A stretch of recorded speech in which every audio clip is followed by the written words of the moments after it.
I sent my parents $550 a week so they could live comfortably. But on my kid's birthday, they never showed. When I called, Dad snapped, "We don't count your family." I hung up, shaking, and shut down every account in my name. 40 minutes later, my mom went crazy.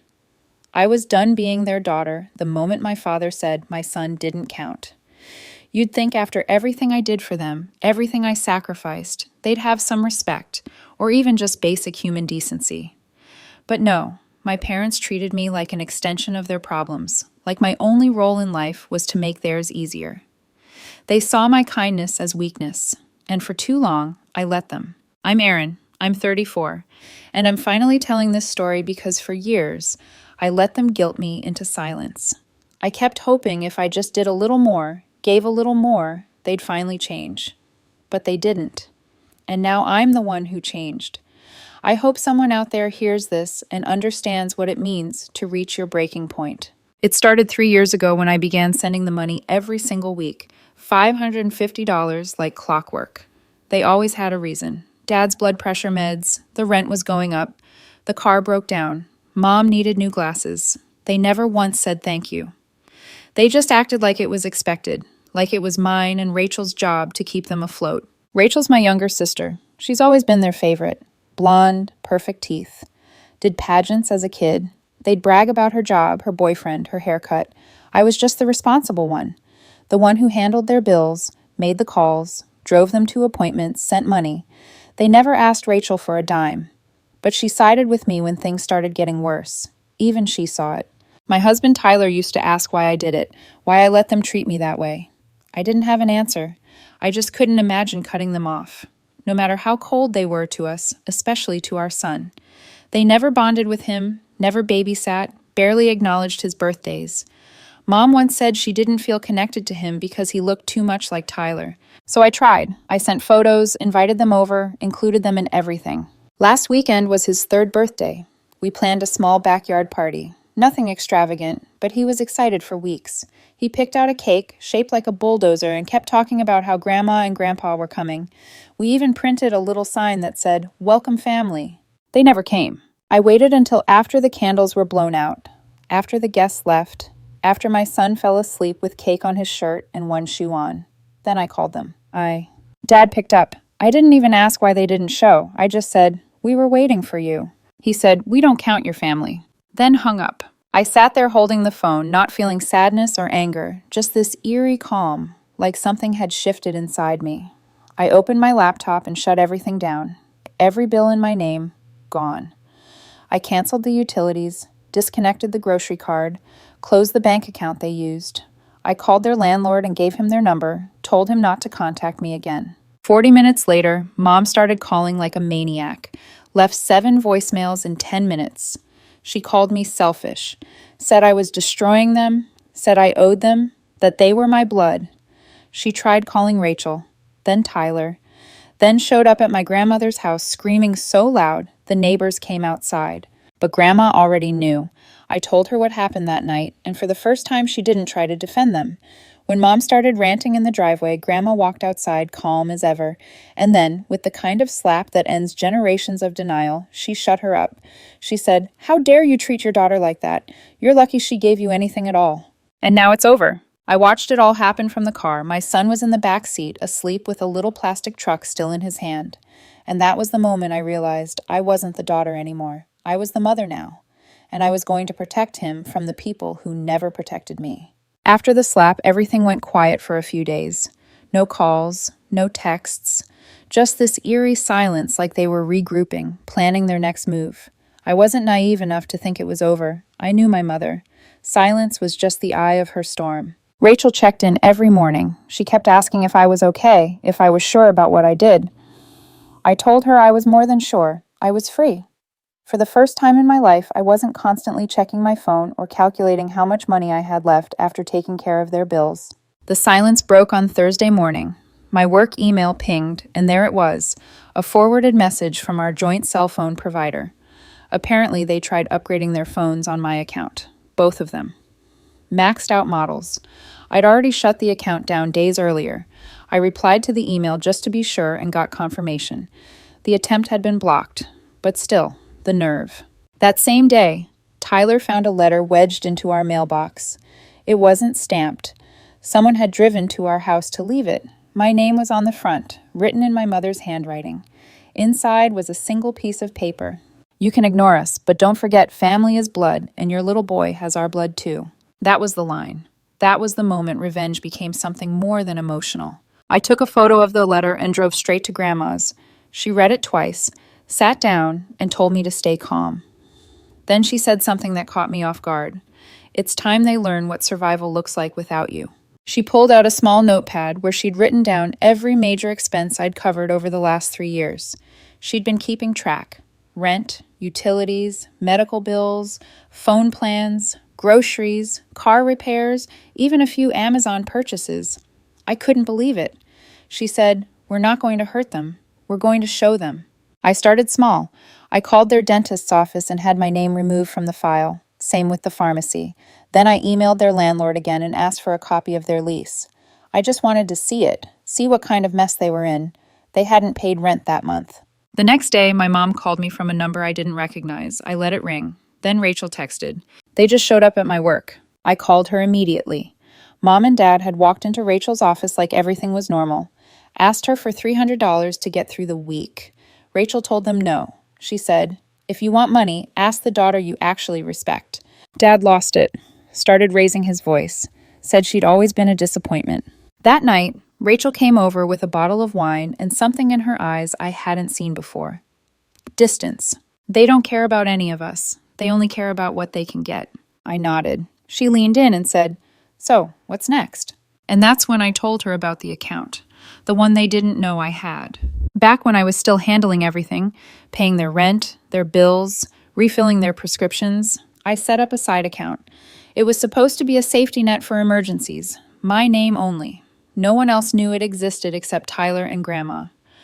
What they didn't know was that every time I sent them $550, I added $100 more into that side account quietly every week.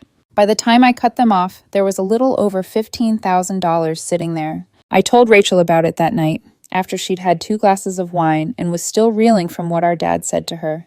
Her face went blank when I mentioned the account. Then she asked the same thing Tyler did when I first started it. "Why didn't you use it for yourself?" Because I wasn't ready to walk away back then. I thought maybe I'd need it for them. But now I had a different use in mind. The first thing I did was hire a process server. Quietly, I pulled every receipt, every transfer, every documented expense I'd covered. Grandma co-signed a statement detailing how long I'd been financially supporting them. It wasn't about suing them. I didn't want their money. It was about establishing a clear record of how much I gave before they started spreading lies. Because I knew my parents. The moment they realized the free ride was truly over, they'd get loud. They'd start telling people I abandoned them, that I never helped, that I was a cold daughter poisoned by my husband. I was going to cut that story off before it started. 2 days later, they were officially served. Not with a lawsuit, just a formal notice that all financial ties had been severed and that any further attempts to use my name for credit or bills would be considered fraud. Rachel told me they freaked out. My dad screamed at the mailman. My mom sat in the driveway chain smoking for hours. Then came the text, just one sentence from my mother. "I hope your son never treats you the way you treated us." It didn't hurt. Not anymore. What did shake me was what came next. Grandma called in the middle of the night. She said someone had broken into her shed. Nothing major stolen, just the lock broken and some things thrown around. The only thing missing, a box of my old school stuff she had kept. Report cards, baby pictures, letters I wrote as a kid. We both knew exactly who had done it. I didn't sleep that night. Tyler sat with me in the living room while I went through every security camera we had. I checked my son's room 3 times. I couldn't explain it, but something in me flipped. They weren't just trying to guilt me anymore. They were trying to get to me through my past, through my child. So I started phase 2. If they wanted to dig into my life, fine. But they were going to find something else, something that would blow back right in their faces, and I knew exactly where to start. I called the one person they thought they had wrapped around their finger, Uncle Dan. Uncle Dan was my dad's younger brother. Grew up in his shadow, always getting blamed for everything that went wrong in the family. He moved out of state years ago after a huge falling out none of us really understood. All I knew was that my parents hated him. talked about him like he was a drunk loser who never amounted to anything. But I remembered something. One night when I was 16, I overheard a late-night call between Mom and Grandma. Grandma was furious. She said, "You and Alan stole what was never yours, and Dan has every right to be angry." At the time, I thought it was just about inheritance drama or something petty. But now that they were escalating, now that they were sending threats and breaking into sheds, I wanted answers. I wanted leverage. So I called Uncle Dan, told him everything about the money, about the birthday, about the letter, the slap, the break-in. He went quiet for a moment. Then he said, "I've been waiting for this day for 20 years. I asked what he meant, and what he told me turned everything upside down. Apparently, when their parents passed, my grandparents on my dad's side, there was an inheritance left for all 3 sons. Except there was a catch. My grandparents didn't trust my father with money, not because he was irresponsible, because he was manipulative. So they wrote up a will that divided the estate 3 ways, but with one condition. Erin's portion will go to her directly when she turns 30. Erin, me. My grandparents left me money. Not my parents, not Uncle Dan, me. Uncle Dan had a copy of the original will, but when my dad got to the lawyer first, he claimed I didn't want anything to do with it, that I declined it. I was 17. I didn't even know they died until 2 weeks after the funeral. Uncle Dan said he suspected something, but back then he had no proof and no money to fight it. He offered to send me everything. Documents, emails, even a letter my grandmother wrote me that was never delivered. I gave him my address. 3 days later, a package arrived. Inside was a handwritten letter dated 12 years ago. If you're reading this, it means you finally saw through the lies. You were always meant for better things. Don't let them take that from you. I felt sick. I sat on the kitchen floor reading it again and again. Tyler didn't say a word. He just sat next to me. I called Rachel. She came over that night, read the letter, read the will. She didn't say much either, just whispered, "They're monsters." But that wasn't even the worst of it. The next morning, Rachel called me panicked, said she got an anonymous email with an attachment, a folder of old pictures. Someone had taken photos of her house, her front door, her car, her bedroom window. The email just said, "Pick a side fast." She called the cops immediately. They said without a clear threat, there wasn't much they could do. But now we knew it wasn't just about guilt anymore. It was intimidation. They were trying to scare us back into submission. And maybe that would have worked once. But now I had a copy of the will. I had the original letter. I had Uncle Dan. I had Rachel. I had Grandma. And they had nothing. So I went to a lawyer and I told him everything. The lawyer was calm but blunt. He said, "If what you're showing me holds up, this is going to get ugly for them fast." He reviewed the documents from Uncle Dan, the letter from my grandmother, and the paper trail of financial abuse I'd quietly compiled over the years. Then he pulled something up on his screen and turned it toward me. "There's a trust in your name, still active." My heart dropped. I didn't know what to say. The trust was real. Established by my grandparents with a provision that no funds could be accessed until I turned 30. The same year, I started sending my parents money every week. They had spent 3 years draining their daughter's bank account while secretly sitting on mine. The worst part, they'd forged my signature 3 times to withdraw small amounts for emergencies. $2,000 here, $1,500 there. The lawyer said we could press charges, that this went far beyond family drama. This was theft, fraud. I didn't give him an answer, not yet. That night, Rachel came over again. She was visibly shaken. She had just gotten off the phone with Mom. Apparently, Dad had a breakdown. Screaming in the house, punching the cabinets. Said he was tired of being disrespected, tired of being cut off like trash. Mom told Rachel to convince me to call off the lawyer. Said I was destroying the family for money that was never mine anyway. That phrase stuck with me. Never mine anyway. It was like a window into how they really saw me. A tool, a resource, not a person. Rachel, for once, didn't play neutral. She told Mom if they contacted her again, she'd block them. She'd already filed a report about the creepy photos. Then she told me something unexpected. "Remember that silver bracelet Mom always wore?" I nodded. It was supposedly a family heirloom from her great-grandmother. Rachel laughed bitterly. "She pawned it last month for $80. I shouldn't have been surprised, but I was. Because that was her pattern. Building things up with fake sentiment, then selling them for quick cash the second they became inconvenient. 2 days later, everything cracked open. Grandma called. She said my parents were officially evicted. No rent paid for 2 months. My name was no longer on anything, and they hadn't figured out how to survive without me. They tried begging the landlord to let them stay. Said their daughter had abandoned them, that she had money and was hiding it out of spite. He wasn't interested. That same evening, Tyler noticed someone parked across from our house. An old blue sedan, engine running, just sitting there. He stepped outside. The car sped off. We called the police and gave them everything. The photos Rachel received, the break-in at Grandma's, the forged trust withdrawals, the harassment. They opened a case. Then the next morning, I got a text from an unknown number. You don't get to win. But that's the thing. I wasn't trying to win. I was just done losing. The final call came on a Tuesday. Not from my mother, not from my father, from the sheriff's department. They'd been picked up after trying to use my old ID at a check cashing place. The clerk recognized my name and flagged it. When the cops searched them, they found a folder with Rachel's address and several photos inside. They weren't just spiraling, they were planning something. The officer said I should consider filing a restraining order. I didn't hesitate. I filed one for myself and one for my son. Rachel did the same the next morning. That was it.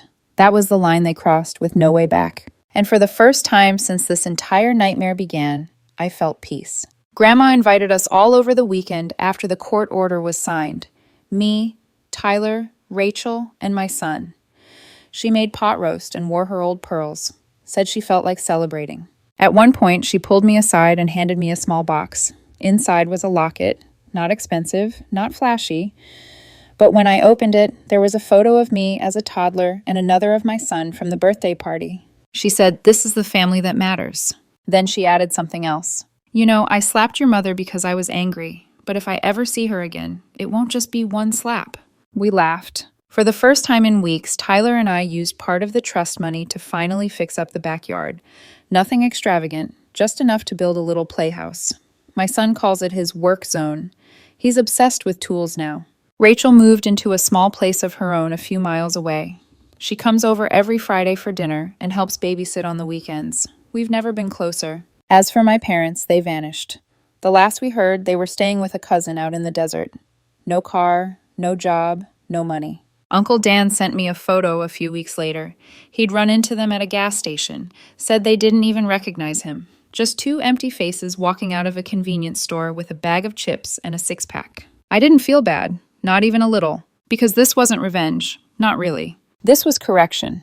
This was what happens when you spend your whole life burning bridges and finally run out of wood. And I finally understood something Grandma once told me when I was 16 and crying after another fight with my mom. Sometimes the only way to move forward is to let the dead things stay buried. So I did. And we're happy now. Quiet, normal, free. They don't count my family. Good. Because they're not part of it anymore.